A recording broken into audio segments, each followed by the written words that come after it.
지금 벌어지는 이 검수 하나가 한국 반도체 공급망의 다음 10년을 가를 수 있습니다.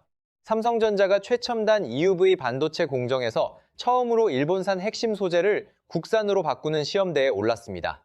빠르면 이번 달 안에 결판이 납니다. 2026년 2분기, 지금 이 순간. 삼성전자가 최첨단 EUV 반도체 공정에서 처음으로 일본산 핵심 소재를 국산으로 교체하는 검수를 진행 중입니다. 업계에서는 이를 역사적 전환점이라고 부릅니다. 그런데 대부분은 이 일이 왜 역사적인지 잘 모릅니다. 그냥 또 하나의 국산화라고 여기고 지나치기 쉽습니다. 숫자로 먼저 보겠습니다. 이 소재는 지난 20년 동안 일본의 세 회사 JSR, 시네스화학, 그리고 도쿄 오카공업이 전 세계 EUV 포토레지스트 공급량의 90%를 장악해왔습니다. 장당 가격은 최대 1억 원입니다. 이 회사들의 영업이익률은 47%입니다. 삼성전자와 SK하이닉스, 그리고 세계의 모든 반도체 회사들이 20년 동안 이 세 회사에 그 마진을 그대로 받쳐온 셈입니다. 선택지가 없었기 때문입니다. 그 벽을 깨는데 한 회사가 7년을 썼습니다. 1,000억 원을 태웠습니다. 삼성전자는 그 회사 지분 8%를 직접 사들이며 운명을 함께 걸었습니다. 그리고 지금 그 승부의 순간이 왔습니다. 이 7년이 어떤 시간이었는지, 일본은 왜 20년 동안 이 기술을 독점할 수 있었는지 지금부터 하나씩 따라가 보겠습니다. 그런데 대체 어떤 소재이기에 세계 최고 반도체 기업들이 20년 동안 꼼짝하지 못했을까요? 먼저 이 소재부터 짚어야 합니다. 이름은 EUV 포토레시스트입니다. 반도체 웨이퍼 위에 극자외선 빛을 쏘아 회로를 새길 때 그 빛을 받아 반응하는 감광액입니다. 쉽게 말해 반도체 회로를 찍어내는 인화지입니다. 이것이 없으면 EUV 공정 자체가 멈춥니다. 삼성이 아무리 ASML에서 수천억짜리 EUV 장비를 들여와도 이 포토레지스트가 없으면 그 장비는 사실상 고철 덩어리입니다. 그리고 이 인화지를 전 세계에서 사실상 세 회사만 만들었습니다.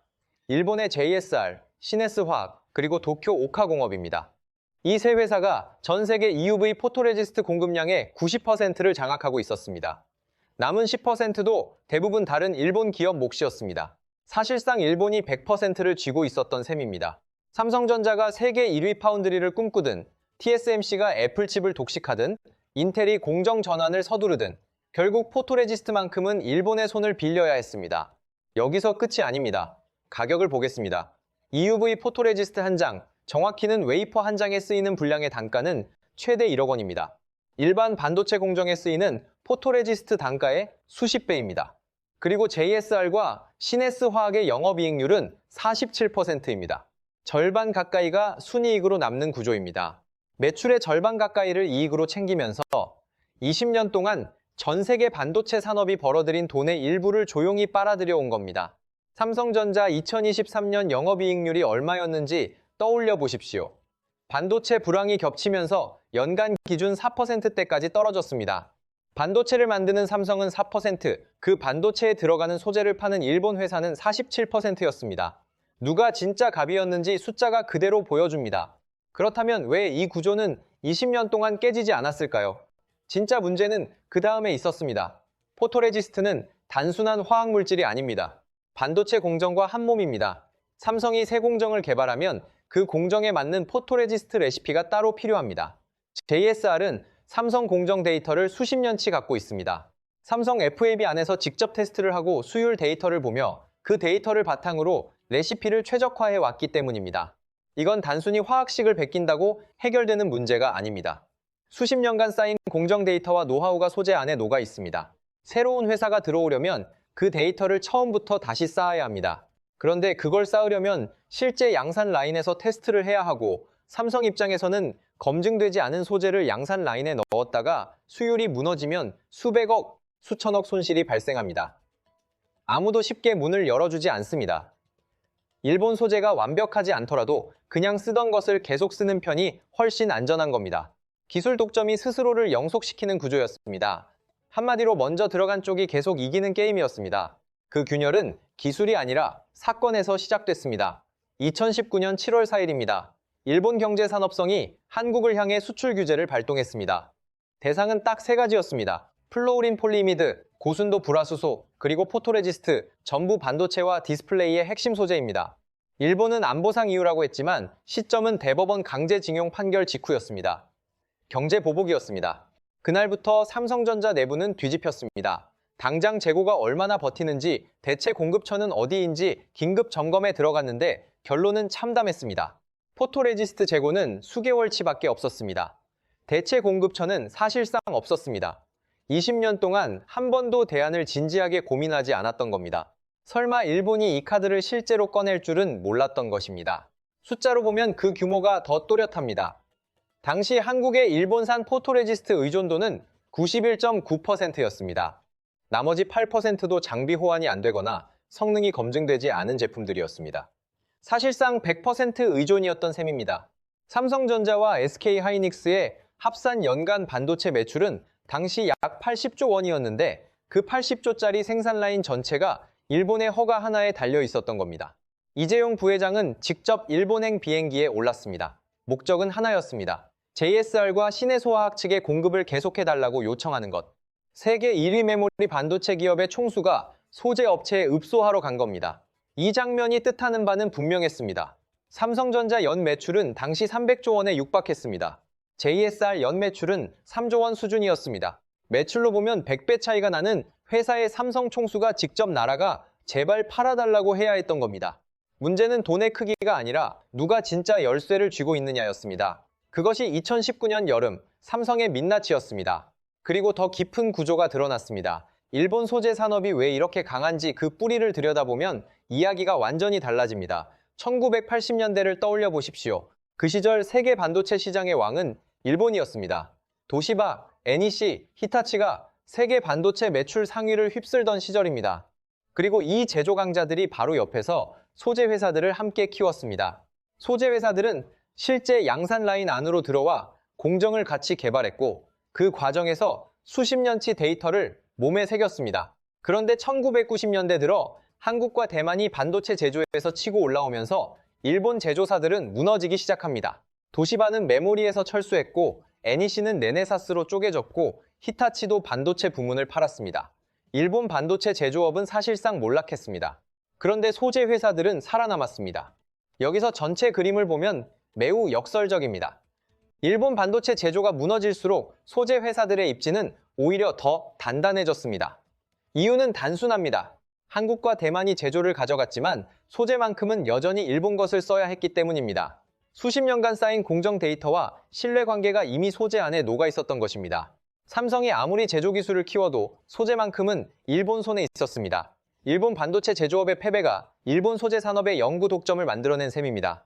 결국 모든 것이 동시에 겹친 겁니다. 수십 년 공정 데이터의 장벽, 양산 라인 테스트의 장벽, 수율 리스크의 장벽, 이 세 겹의 장벽이 새로운 경쟁자가 비집고 들어올 틈을 완전히 막아버렸습니다.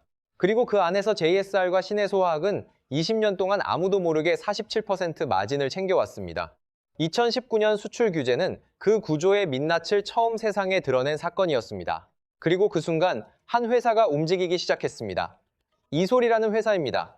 직원 수 200명 남짓의 작은 소재 전문 기업입니다. 본사는 충북 청주, 삼성전자 반도체 라인과 자동차로 20분 거리입니다.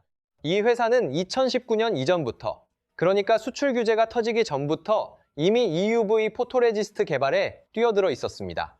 시장이 보이지 않을 때부터 혼자 달리고 있었던 겁니다. 창업자 출신 연구진들이 이 소재는 반드시 깨야 한다는 확신 하나로 시작한 프로젝트였습니다. 당시 주변 반응은 냉소적이었습니다. 일본이 수십 년 동안 지켜온 시장을 200명짜리 회사가 어떻게 깨느냐는 시선이었습니다. 투자도 잘 들어오지 않았습니다. 그런데 더 큰 문제가 있었습니다. 기술 자체보다 더 높은 장벽, 바로 검증의 장벽이었습니다. 포토레지스트는 화학 합성에 성공했다고 끝나는 것이 아닙니다. 실제 반도체 양산 라인에 넣어 수율이 나와야 합니다. 그러려면 삼성 FAB 안으로 들어가야 합니다. 그런데 삼성은 검증되지 않은 소재를 양산 라인에 넣을 수 없습니다. 수율이 1%만 떨어져도 수십억 손실이 나는 라인이기 때문입니다. 닭이 먼저냐, 달걀이 먼저냐의 문제였습니다. 검증을 받으려면 라인에 들어가야 하고 라인에 들어가려면 이미 검증이 돼 있어야 합니다. 이솔은 7년 동안 이 장벽 앞에서 버텼습니다. 외부 테스트 기회가 열리지 않자 자체적으로 삼성 FAB 환경과 유사한 테스트 설비를 직접 구축했습니다. 장비 하나를 들여오는데 수십억, 테스트 한 번 돌리는데 수억, 그렇게 쌓인 실패 데이터만 수천 건이었습니다. 어느 해에는 유력 투자자가 이건 답이 없다며 등을 돌렸습니다.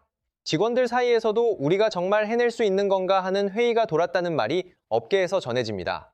그런데도 연구진은 멈추지 않았습니다. 이유는 단순했습니다. 이 소재를 아무도 하지 않으면 영원히 일본 손에 남는다는 것. 1,000억 원이 그 7년 안으로 사라졌습니다.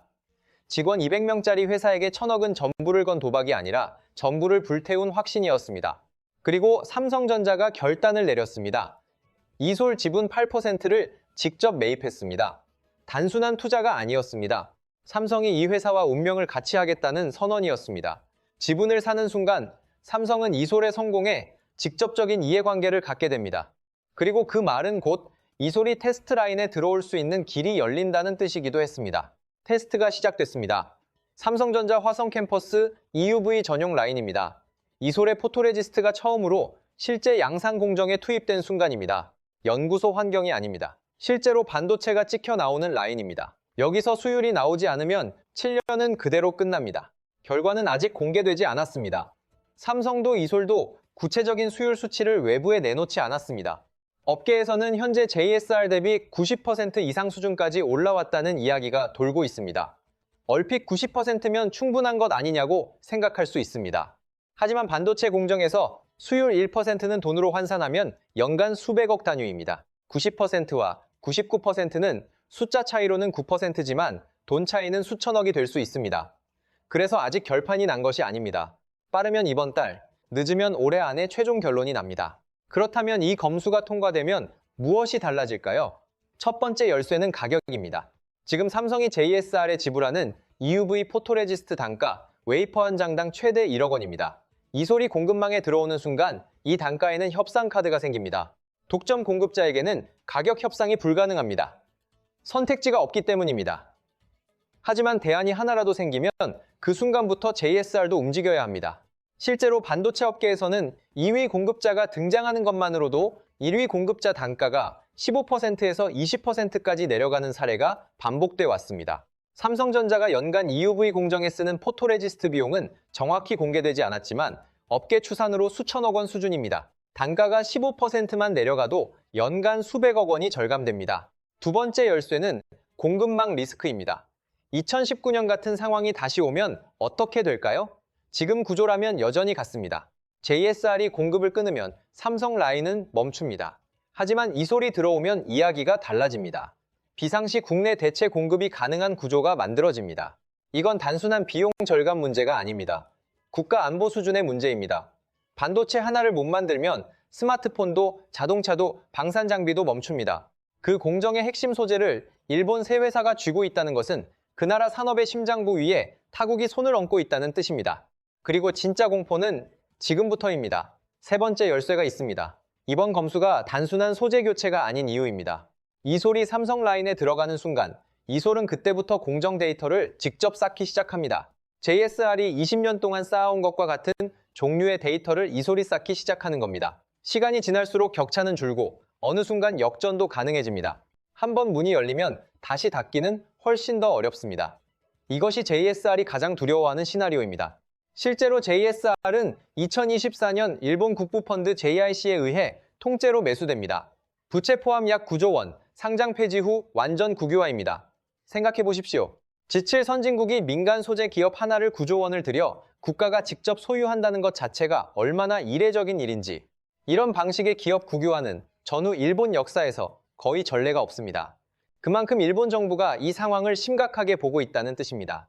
한국과 중국의 포토레지스트 국산화 움직임이 본격화되자 일본은 시장에 맡기지 않고 국가가 직접 방어선 구축에 나선 겁니다. 민간 기업 JSR이 흔들리면 외국 자본 유입, 핵심 인력 유출, 기술 이전이라는 리스크를 한 번에 막기 어렵기 때문입니다. 한마디로 일본은 JSR을 국가 전략 무기로 지정한 셈입니다. 왜 그랬을까요? 민간 기업 상태로 두면 외국 자본이 지분을 사들이거나 핵심 인력이 빠져나가거나 기술이 유출될 수 있습니다. 실제로 반도체 장비 소재 분야에서 일본 핵심 인력의 한국, 중국 이직은 꾸준히 문제로 지적돼 왔습니다. 일본 정부 입장에서는 JSR이 흔들리면 안 됩니다. 이 소재 하나가 일본이 반도체 공급망에서 쥔 유일한 레버리지이기 때문입니다.